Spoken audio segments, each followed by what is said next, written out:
UGC जैसा कानून आया है वो हमारे बच्चों का डेथ सर्टिफिकेट, जीते जी हमारे बच्चों का डेथ सर्टिफिकेट साइन करने का इस तरह से आया है। गृह युद्ध हुआ है, जगह जगह गृह युद्ध, इस तरह के जातियों को बांटकर कहीं मोदी जी गृह युद्ध तो नहीं करवाना चाह रहे।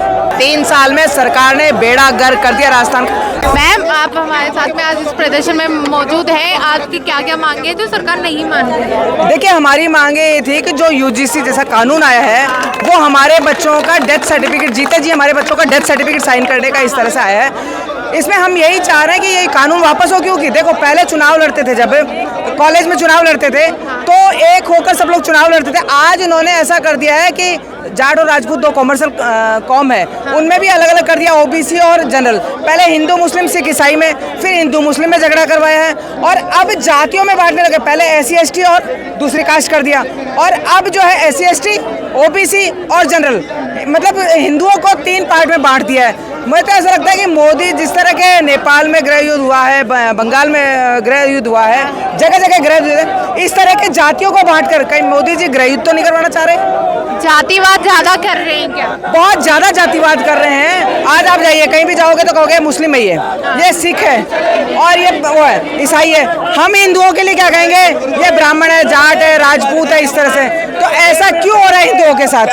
क्या हिंदुओं को बर्दाश्त नहीं कर पा रही सरकार, या मोदी जी की ऐसी कौन सी नीति है? एक बताइए कि कोई बच्ची पढ़ी लिखी होगी, 90% नंबरों से पढ़ी लिखी होगी, और कोई लड़का जो है उसको अश्लील मैसेज कर दे या कुछ कर दे, उसमें यदि वो उसको कहते आई लव यू बोल दे, वो लड़की बोलते कि मैं तुझसे प्यार नहीं करती, तो वो उसके ऊपर वो केस लगा देंगे, तो वो लड़की सुसाइड कर लेगी, तो उसके जिम्मेदार कौन होगा? क्या वजह रह रही है कि ये वाली सरकार विफल ही होती जा रही है हर काम में? देखो, ना तो भजन लाल जी को एक्सपीरियंस है सरकार चलाने का, क्योंकि ऊपर से पर्ची बन के आए हैं। वसुंधरा जी थी, गहलोत साहब थे, इनको एक्सपीरियंस था, वो समझते थे। 3 साल में सरकार ने बेड़ा गर्क कर दिया राजस्थान का। आज चुनाव करा लो पंचायती, सुपड़ा साफ है बीजेपी का। अगर सरकार आपकी बात नहीं मानती है तो आप लोग क्या खुद की निर्दलीय ही पार्टी बनाओगे? देखो, वो तो डिसीजन सब बड़े लोगों का है, पर सरकार बात नहीं मानती तो सरकार का सुपड़ा साफ जरूर कर देंगे साहब। पंचायती चुनाव में एक भी वोट हम आने नहीं देंगे किसी के। और क्या वजह रह रही है कि आप ना अभी अंदर कलेक्ट्री में गए, ज्ञापन सौंपा, लेकिन आश्वासन क्यों नहीं दे रही है लोग? देखो क्या है, ADM साहब आते हैं यहाँ पर, ADM साहब आके कलेक्टर वो ज्ञापन ले रहे हैं, तो ये बताइए इतनी पब्लिक है, स्वर्ण समाज इतना है, क्या हम ADM साहब हमारे से ज्ञापन लेंगे? क्या कलेक्टर साहब नहीं आ सकते?